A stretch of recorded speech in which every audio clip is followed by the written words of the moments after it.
اگر فرض کیجئے کوئی روحانی طور پہ صحت مند نہیں ہے، جس طرح جسم کی صحت ہے، دماغ کی صحت ہے، جذبات کی صحت ہے، ایک روحانی طور پہ بھی مضبوطی، توکل، ایمان، یقین چاہیے، اس کی کیا سائنز ہیں؟ یعنی وہ رستے کون کون سے ہیں جس کے ذریعے کوئی شر، کوئی نیگیٹو چیز ہم پہ حملہ کرتی ہے؟ ایک تو یہ ہے کہ کچھ ہماری غلطی ہیں جس کی وجہ سے شیطان ہمارے اوپر حملہ کرتا ہے، چند ایک ہیں، ان کو کور کر لیں۔ میں کہتا ہوں آپ چیلنج کر دیں، جادو جن نہیں آپ پر حملہ کر سکتا۔ سر جو آپ کے پاس طاقت ہے نا، انسان کی طاقت، اگر ہم اس کو سمجھ لیں نا، اس کو صحیح طریقے سے یوٹیلائز کریں تو یہ جادو جن کا اثر نہیں ہو سکتا۔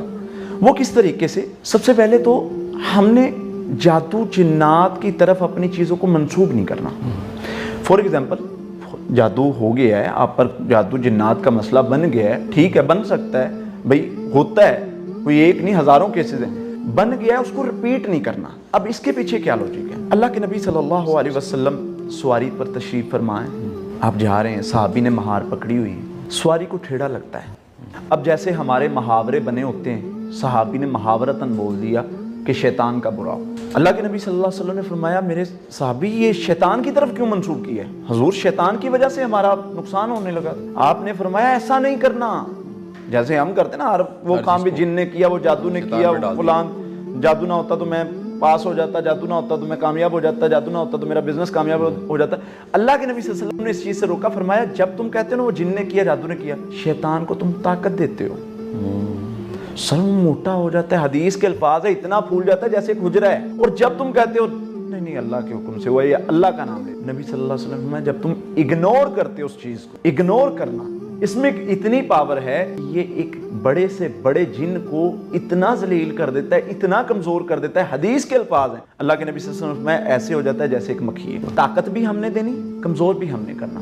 ایک تو یہ جادو جن کی طرف جتنا منسوب کریں گے مسئلہ بڑھنا ہے، اپنے ہر کام کو منسوب کرنا شروع کر دیں، آپ مسئلے بڑھانا چاہتے ہیں منسوب کرنا شروع کر دیں۔ آپ کا واہمہ جو ہے، جو خیال ہے، وہ مضبوطی پکڑتے پکڑتے، طاقت پکڑتے کنٹرول کرنے لگ پڑے گا۔ حدیث ہمیں یہ بتاتی ہے کہ شیطان کو طاقت ملتی، شیطان کو جتنی طاقت دیں گے وہ اتنی طاقت سے آپ پر حملہ کرے گا۔ دوسری چیز ہے جادو جن کو ان مسائل کو ریپیٹ نہیں کرنا، اچھا جی، ڈسکس نہیں کرنا۔ اچھا جی، مطلب نارملی ایک معالج سے ڈسکس کیا جا سکتا ہے، اپنے محسن سے ڈسکس کیا جاتا ہے۔ جو ہم ایک چیز کرتے ہیں نا، ہر ٹائم جادو جن کو ڈسکس کرنا۔ اب دیکھیں جادو ہے کیا؟ جادو چند الفاظ کا مجموعہ ہے جو بار بار ریپیٹ کیے جاتے ہیں، وہ ریپیٹ ہونے سے تو آپ پر اثر ہو رہا ہے اور آپ بھی اس کی ہیلپ کر رہے ہیں اس کو ریپیٹ کر کے۔ پھر اس کے ساتھ تیسری چیز آ جاتی ہے کہ آپ چاہتے ہیں کہ نیگیٹو انرجیز اور جادو اور یہ چیزیں آپ پر اثر انداز نہ ہوں، وہ ہے خوف۔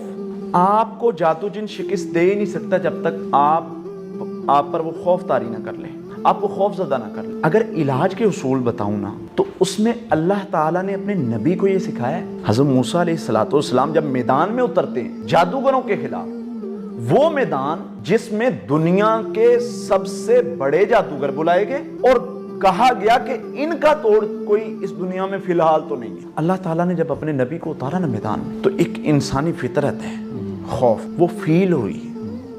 فَأَوْجَسَ فِي نَفْسِهِ خِيفَةً مُوسَىٰ قُلْنَا لَا تَخَفْ إِنَّكَ أَنْتَ الْأَعْلَىٰ۔ اے میرے نبی اندر تھوڑا خوف زدہ ہوئے، ہم نے کہا لا تخف انک انت الاعلی، میرے نبی پریشان نہیں ہونا، خوف زدہ نہیں ہونا، کامیاب آپ نے ہونا ہے۔